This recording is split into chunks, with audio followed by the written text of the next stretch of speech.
Indian crime news भ्रष्टाचार विरोधी news channel देख रहे हैं। इंडियन क्राइम न्यूज भ्रष्टाचार विरोधी न्यूज। बनेगी सरकार, टेंशन में आ गए मोदी शाह। 26 सीटों पर हुए चुनाव में कांग्रेस गठबंधन ने 22 पर किया कब्जा, मात्र 2 सीट पर समटी भाजपा। जो खबर हम आपको बताने जा रहे हैं, ये खबर गोदी मीडिया नहीं दिखाने वाला। गोदी मीडिया इस खबर को दबा देगा, लेकिन ये सच्चाई है भाजपा की इतनी बुरी हार शायद मोदी शाह ने सपने में भी नहीं सोची होगी। देश भर की निगाहें इस समय 5 राज्यों के विधानसभा चुनावों पर टिकी हुई हैं। और इन चुनावों से पहले बीजेपी को बेहद डराने वाली खबर सामने आई है।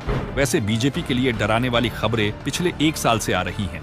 पार्टी के हाथ से एक के बाद एक राज्य फिसल रहा है।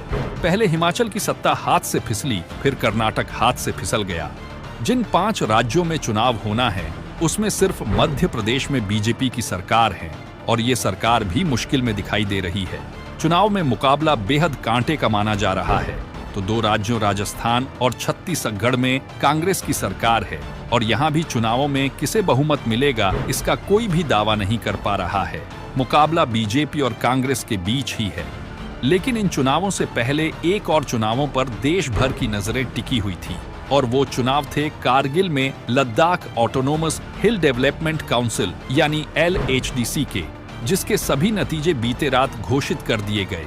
26 सीटों पर हुए इलेक्शन में नेशनल कॉन्फ्रेंस को 12 सीटों पर जीत हासिल हुई। कांग्रेस ने 10 सीटें जीती हैं। नेशनल कॉन्फ्रेंस और कांग्रेस साथ मिलकर चुनाव लड़ा, यानी इस गठबंधन ने 26 में से 22 सीटों पर जीत हासिल की है। दूसरी ओर बीजेपी को सिर्फ 2 सीटों पर जीत मिली है। 2 सीटें अन्य के खाते में गई हैं। 30 सदस्यीय काउंसिल की 26 सीटों पर 4 अक्टूबर को चुनाव हुए थे। चुनाव परिणाम सामने आने के बाद नेशनल कॉन्फ्रेंस के नेता उमर अब्दुल्ला ने एक्स पर लिखा कि केंद्र सरकार ने 5 अगस्त 2019 को जम्मू कश्मीर के साथ जो किया